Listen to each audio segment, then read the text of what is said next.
In my previous video, I talked about how I had gone to Santa Fe and approached 75 galleries. And what I kind of have ascertained about that is that whether you approach them on what we call a soft approach or a hard approach, I believe you have to sort of use your judgment on that one. There were some galleries that I gave them the spiel, and that worked really quite well. And in others, it did not. And so, what I sort of learned after the first 10 approaches that were not quite as successful as I would have liked to be, is that I spent 2 days, 2 or 3 days, going through each and every gallery, ascertaining the people, writing down notes about how they treated me as a visitor. And I also just sort of assessed what art forms were there and would they work for me and my type of work.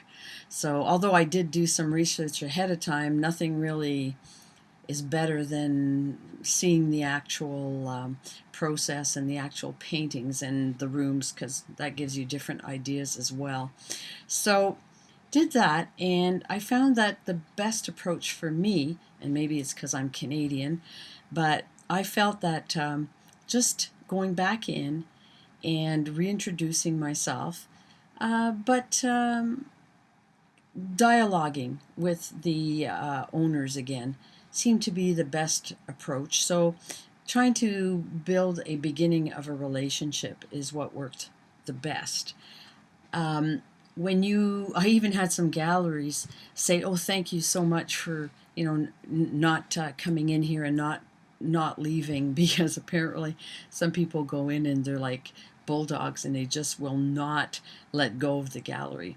So my experience was basically a softer, mellower approach, direct, but still very cognizant of the fact that they are running a business. I always made sure that the businesses weren't very busy at the time when I spoke with them. That was important to me and for them. And this is kind of how I did it.